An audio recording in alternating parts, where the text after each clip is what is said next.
ہمارے پولیس والے ہیں لیکن وہ ڈیوٹی کرنے آئے تھے. اب ہمارے کچھ لوگ اس پہ بھی اختلاف کرتے ہیں. یار یہ دیکھو اس نے غلط اٹھایا پولیس والے نے, اس نے اپنی ڈیوٹی کرنی ہے. وہ اپنی ڈیوٹی کر رہے تھے, اپنے سینئرز کا آرڈر مان رہے تھے, وہ آرڈر دینے والے غلط تھے. جبکہ ہماری شریعت میں یہ بھی آیا ہے کہ دھیرکوٹ کے مقام پہ چمیاٹی جب کراؤڈ زیادہ تھا تو پولیس کے جو لوئر اسٹاف تھا انہوں نے اپنے سینئرز کو یہ بات کہی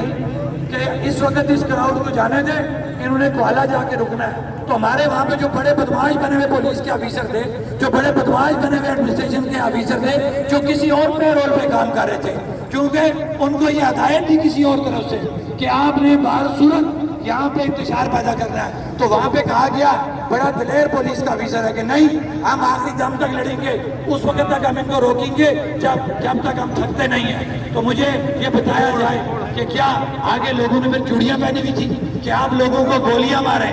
لوگوں پہ شیلنگ کریں, اور اس کے بعد آپ یہ کہیں جناب کہ عوام نے تشدد کر دیا. بالکل ہم ایسے تشدد کو ڈیفینڈ نہیں کر سکتے, لیکن یہ مطالبہ تو ضرور کریں گے کہ کیا وہ ایسا ذمہ دار پولیس آفیسر تھا, وہ ایسا ذمہ دار انتظامی آفیسر تھا کہ جب اس کو پتہ لگ رہا تھا اتنا بڑا ہزاروں کا مجمع آ رہا ہے, کراؤڈ آ رہا ہے, اور اس نے کوالے جا کے رکنا ہے, تو انہوں نے کیوں جان بوجھ کے کسی اور پلان کو